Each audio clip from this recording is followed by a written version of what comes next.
Hello.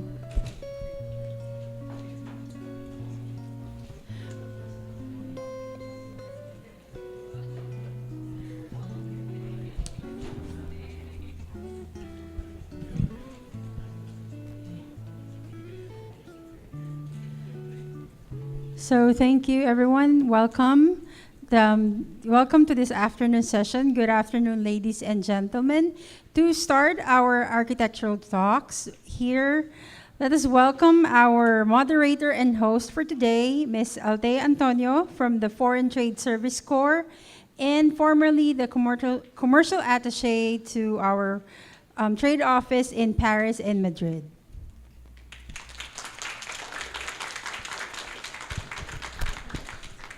Thank you, Kate. So welcome. Good afternoon, ladies and gentlemen. Welcome. Hear me? Would apologize for the brief delay due to some technicalities. As you've seen, it's raining inside the hall. So there. Anyway, to give the opening remarks and to start off our discussions today, I'd like to let us welcome CITEM's Deputy Executive Director, Ms. Maria Lourdes Mediran. Thank you, Althea. So good afternoon, ladies and gentlemen, and welcome to Design Week Philippines Architectural Talks, one of the featured activities of this year's edition of Design Talks and Fora. On behalf of CITEM, we would like to thank you for joining us today in this gathering of the best and the brightest names in the Philippine architecture landscape. To share with all of us the importance of creativity as a catalyst for positive change in everyday living. With globalization, we are faced with the challenge of competitiveness and adaptation. So I think we know that, while at the same time there is a need for us as Filipinos to maintain our cultural identity. It is important that we perceive an authentic culture as not one that remains unchanged, but one that retains the ability to determine the appropriateness of its adaptations. So all cultures must adapt to the changing times in order to become viable. And this is parallel to using our power and heritage for economic growth as well.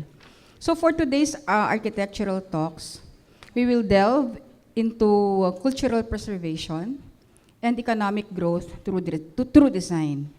Specifically, we will have discussions on the impact of design on cultural heritage, indigenous Filipino architecture in the modern setting, and green architecture for sustainable cities. So we are privileged today to have with us our distinguished, highly respected and multi-awarded resource persons, namely architects Augusto Villalón, sir. Is Mr. Manyosa here? Not. Mr. Amado de Jesus Jr., sir, who will share their knowledge and insights with us. Thank you very much for being with us today, and for being part of Design Week Philippines. So without much ado, welcome, and let us all learn from the gentlemen and enjoy the rest of the day and the 2 remaining days of Manila Fame. So mabuhay po kayong lahat. Thank you. Hello. Thank you, Ms. Malu. Okay, just to set some house rules, so before we start with the first presentation, we'll go through the presentations first. So all the presentations first, then we'll open the floor to questions after all the presentations have been done. Okay?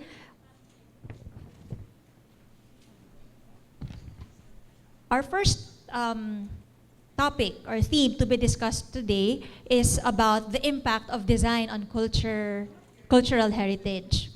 Our speaker graduated from the University of Notre Dame with BA Sociology and History of Art and Yale University Architecture.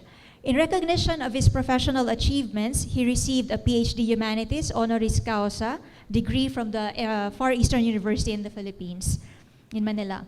He was among the founders of Design Center Philippines, serving as the head of the product design department, where he conducted extensive research on Philippine craft for two purposes: to preserve it or to adapt it into export products for the international market. He likewise organized fora and training events to improve the design and quality of export products. Representing the Philippines, he was elected to the board of UNESCO World Heritage Committee. He was appointed Commissioner for Cultural Heritage of the National Commission for Culture and the Arts in the Philippines. He is also a member of the International Advisory Committee of the ICOMOS, or the International Council for Monuments and Sites, headquartered in Paris, and is also the Vice President of the ICOMOS International Committee for Cultural Tourism and heads the ICOMOS Philippine Committee. He represents the Global Heritage Fund in the Philippines. He is the Heritage Consultant for the Intramuros Administration and the National Parks Development Committee in Manila, and was the Sustainable Tourism Consultant for the recently completed National Tourism Development Plan of the Philippines. He has authored several books that have been published here in the Philippines and abroad. And in recognition of his work in architecture, heritage, and cultural planning, tourism planning, he has received several awards, including Outstanding Alumnus of the University of Notre Dame, Distinguished Lasallian by the De La Salle University, and other awards. And most notably, he was conferred the Knight of the Order of Arts and Letters by the Ministry of Culture of France. Please welcome our first speaker, architect Augusto Villalón.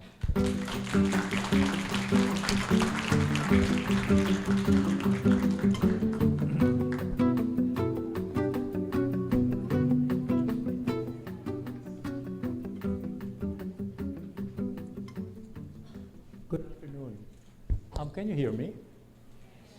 Working, perfect. It's still raining, by the way. No, I'll stay here. We're here really to talk. This is an architecture forum, but I'm an architect, so I guess I have reason to be in this forum, but I'm not talking to you about architecture today. I'm talking product design. Being here today is very special. I haven't been in this kind of illustrious grouping and in this milieu for many, many years, because maybe I should tell you that my first job after architecture school was in product design. I was one of the small group of organizers of the Design Center Philippines many, many moons ago. What I had to do was travel all over the country and learn about Philippine craft and Philippine manufacturing, which was really an education in itself, and it's something that I had carried on for the rest of my life. But what I discovered at that time was that the Philippines was this incredibly fantastic place, and I became very proud to be a Filipino, because I went really all the way from north to south. I did market weeks, I did markets, I did weaving baskets under the tree, I did gathering shells and making them into, those were the days of those shell curtains and all of that. We did the first fairs in Manila, the first fairs in Frankfurt and in New York. And so those were great days.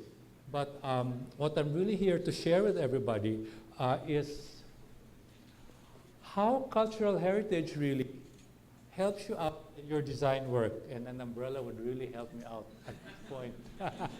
But anyway, we've been talking export, export, export for many, many years, 20 years, 30 years. But it's nothing new. As you can see here, this is a balangay. It's in the back of the National Museum, by the way. This was done up from the Agusan Marsh outside Butuan City. This is a boat from the 10th, 9th century. Wooden boat, huge, long. It's about 15 meters long. And our forefathers would go on these boats to trade.